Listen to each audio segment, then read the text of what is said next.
आपको समझना है नॉर्मलाइज सिस्टम को, क्योंकि आप भी जानते हो कि एसएससी जीडी 2023 का जो है एग्जाम है, तो हार्ड क्वेश्चंस वाले सेट में आपका नंबर पड़े। जी हाँ, हार्ड क्वेश्चंस वाले सेट में आपका नंबर पड़े।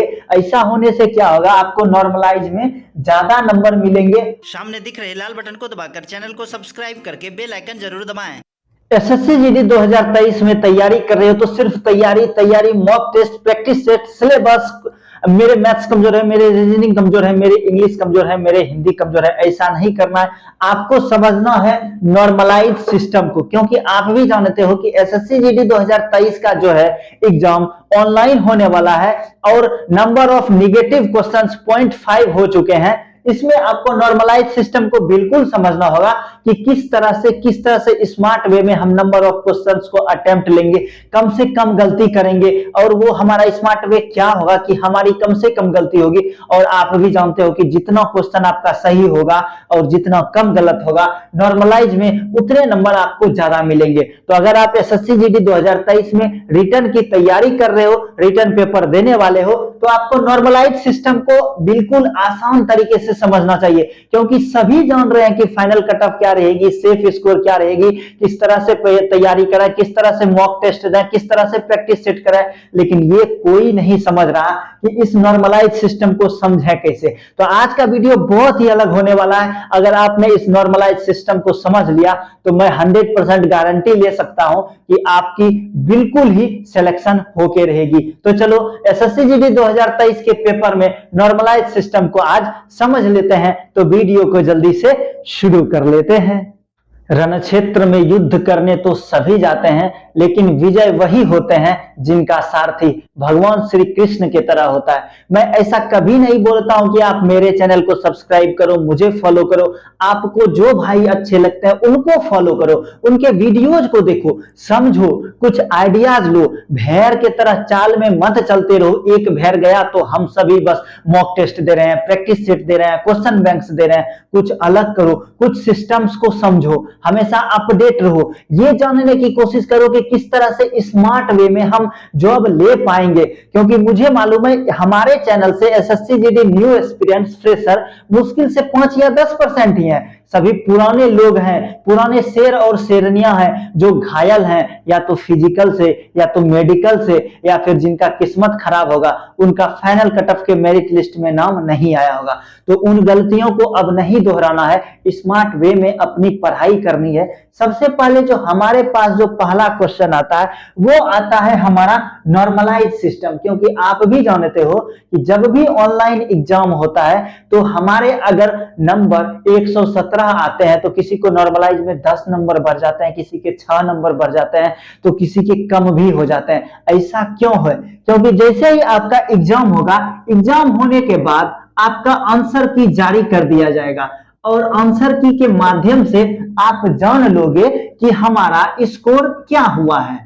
तो मैं अक्सर देखता हूं कि बंदे बोलते हैं कि सर हमारा 117 स्कोर था, नॉर्मलाइज होने के बाद 115 हो गया। वहीं पर कोई बंदे ऐसे भी हैं जो बोलते हैं कि सर हमारा तो 110 स्कोर था, नॉर्मलाइज होने के बाद 117 हो गया। वहीं पर कुछ बोलते हैं कि सर हमारा तो 105 स्कोर था और हमारा स्कोर नॉर्मलाइज होने के बाद 115 हो गया। आखिर ऐसा क्यों होता है? किसी के 2 नंबर बढ़ रहे हैं, किसी के 7 नंबर बढ़ रहे हैं, तो किसी के 10 नंबर बढ़ रहे हैं। कोई कोई तो ऐसा भी होता है जो बोलता है कि सर हमारा स्कोर 110 था, नॉर्मलाइज होने के बाद हमारे को 108 मिल गए। ऐसे बोलने वाले भी बंदे हैं। तो जानते हैं नॉर्मलाइज सिस्टम के बारे में। सबसे पहले देखो कि एसएससी जीडी जो कंडक्ट करवाती है एग्जामिनेशन, वो क्या करती है? ऑनलाइन एग्जाम लेती है। क्या लेती है? ऑनलाइन एग्जाम लेती है। तो देखो ऑनलाइन एग्जामिनेशन लगभग 1 महीने तक चलते हैं। कितने दिन? लगभग 1 महीने। तो अगर हम 30 दिन तक देखते हैं कि ऑनलाइन एग्जाम चला और एक दिन में अगर 5 शिफ्ट में एग्जाम लिया गया तो 30 गुना 5 150, मतलब कम से कम उनको क्वेश्चंस के 150 सेट बनाने होते हैं।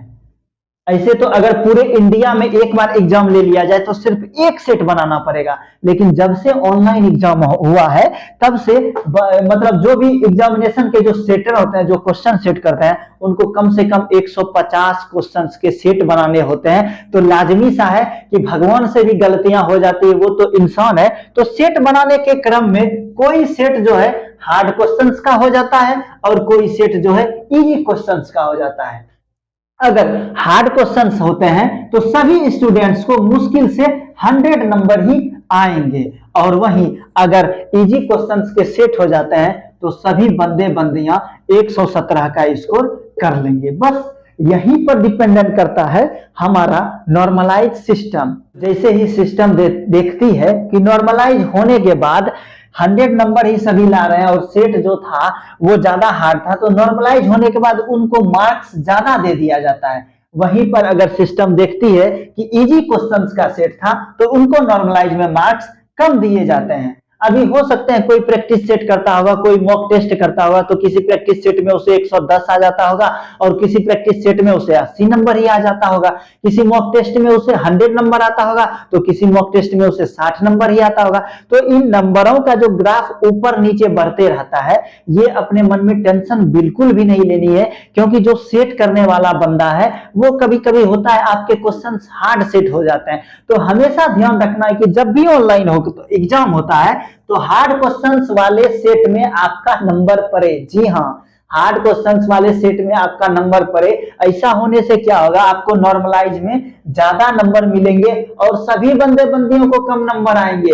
और वहीं अगर आपका इजी क्वेश्चंस में सेट में पड़ जाता है तो आपको ज्यादा नंबर लाकर भी आपको नॉर्मलाइज में कम नंबर दे दिए जाएंगे।